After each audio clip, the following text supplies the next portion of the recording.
তোমরা হয়তো বললে বিশ্বাস করবে না, এই ভিডিওটা ছিল গত রবিবারের, আর আমি পোস্ট করতে একদম ভুলে গেছি।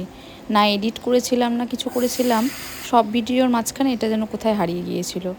আজকে অনেক কিছু ফোন থেকে ডিলিট করার সময় ভিডিওটা খুঁজে পেলাম, তাই ভাবলাম তোমাদের সাথে শেয়ার করি। সেই সানডেতে বানিয়েছিলাম বাটার চিকেন রোস্ট। জিৎ তো চিকেনটা খেতে ভালোবাসে, তাই ওর আবদারে এই রেসিপিটা বানিয়ে ফেললাম।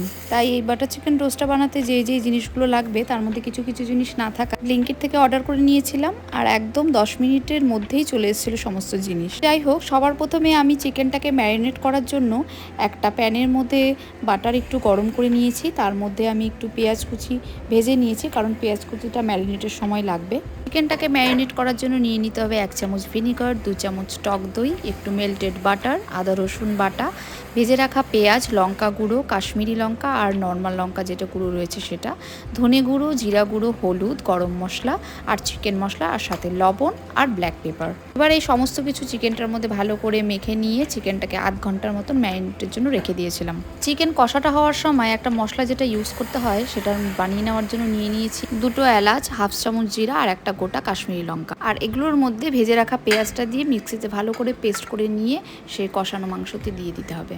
আর এই রেসিপিটা কিন্তু কম আঁচে ঢেকে রান্না করলে একদম চটজলদি রেডি হয়ে যাবে।